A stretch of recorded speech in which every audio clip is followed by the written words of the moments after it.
Hello, everyone. This is Tim Womack, Senior Pastor here at First Presbyterian Church. And I am glad that you're going to be joining with me in the study of Brian McLaren's book, Do I Stay a Christian?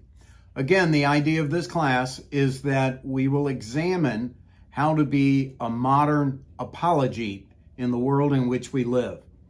Many of our children, many of our friends are not participatory in the Christian faith. And so part of what I believe we should be doing in the age in which we live is being able to defend the faith and to share why it's important to us. And so as we dive into Brian McLaren's book, we want to begin with the introduction. One of the things that he shares with us is just a wonderful little section that says, you know, the church is not just one thing. We come to the church for a whole variety of reasons, and we are motivated for different reasons. And so when people stop coming to the church or reject the church, it's not everything they're rejecting. It's certain things that they were looking for as they were coming to a church or a Christian community. And so Brian McLaren says this in his introduction, and we'll talk about this at our first class on this coming Thursday. And basically, this is what it says, what he says. And this is in the introduction of his book.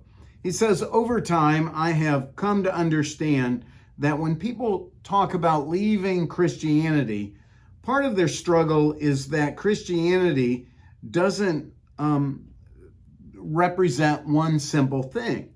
Like many religions or beliefs, Christianity is a complex mixture of many different things, like a diamond of different facets or a meal full of different ingredients.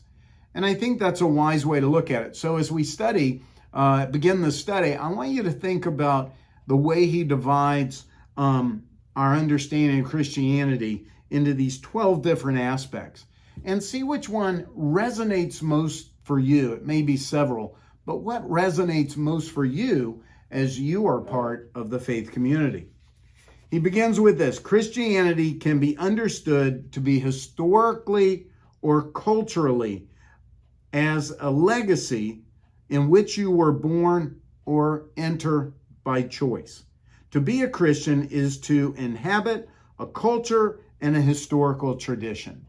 We understand the history of the church. We understand that this is part of my background, and this is who I am because of historical or cultural aspects. This is really clear for those who might be a part of a Greek Orthodox church. It's part of their history and their culture, and they're drawn into it for that reason. Second, Christianity can be defined institutionally as a power structure or hierarchy in which you participate. To be a Christian is to affiliate with an institution and accept its authority structure, such as the Presbyterian Church. You join that. We basically, when we get ordained, we say we will support the polity of the church, the governance of the church, a hierarchy of the church. And so that's something we fit in very well with. For those clerics that are married, we like the Presbyterian Church, and that's why we're not in the Catholic Church, because we're married. That's a hierarchy we would not accept. So number 3, Christianity can be defined doctrinally as something you believe. To be a Christian is to affirm a system of beliefs or teachings. So again, Presbyterian Church, we are Reformed, always being Reformed. We have confessional statements.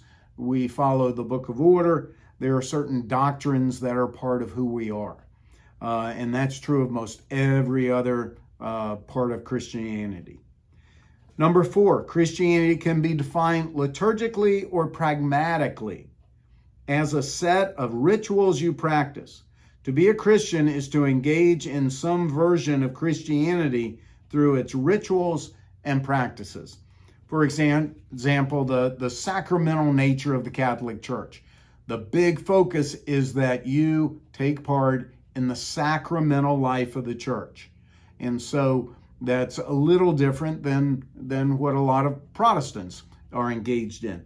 And so the liturgical and pragmatic nature of that tradition would be one good example. Number 5, Christianity can be defined spiritually or experientially. Something you feel or a conversion experience you've had. To be a Christian is the gathering of that shared experience.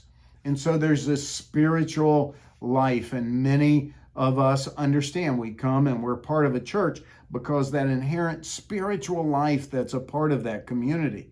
And for some, that's the dominant aspect of what they're looking for in a church, that personal emotional experience or the spirituality of that church. Number 6, Christianity can be defined moralistically.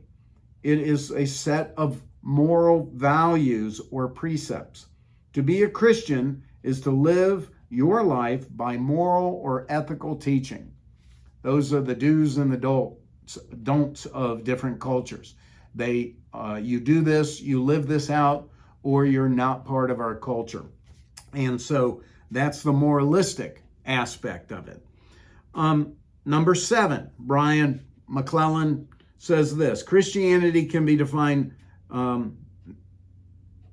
as a missionary, as a program, plan, or movement of intentional action in the world. It is defined in that missionary language. To be a Christian is to take on that mission as your own.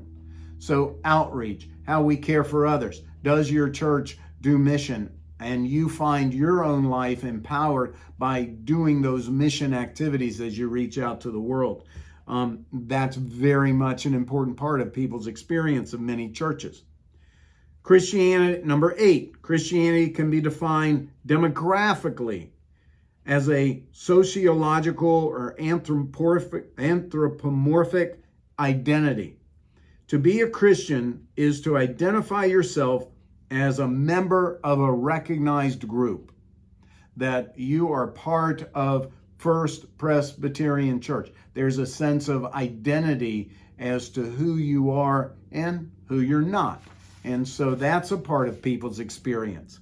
Number 9, Christianity can be defined politically as a way of organizing people for political action or inaction, actually. To be a Christian is to be an active part of a coalition with shared theological, political aims. So clearly there are churches that are much more, quote, political than others. They are trying to change the political nature of the world in which we live to make it much more aligned with their theological premises. And so that's very much a part of what people engage in church life. Number 10, Christianity can be defined socially as a community of people and who represent a place where you feel safe, welcome, accepted, and supported. To be a Christian is to enjoy experience of social belonging with others who identify as Christian themselves.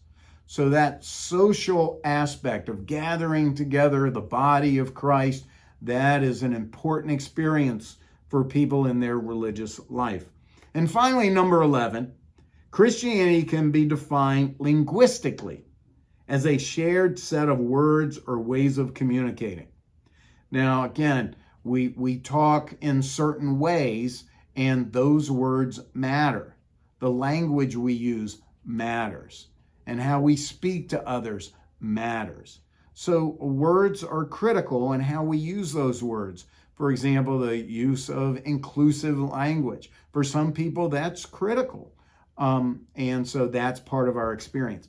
So today, of all of these different ways of viewing your dominant experience in the Christian faith, I want you to think about these 11 and which one kind of resonates the most, or which group resonates the most with you. So take a look at that. I'm going to send you a accompanying PDF of this, and you can take a look at that, and we'll be ready when we meet on Thursday. So take care, may God bless, and have a lovely, lovely day. Look forward to being with you this coming Thursday at 11 a.m. as we begin this journey. Take care, God bless.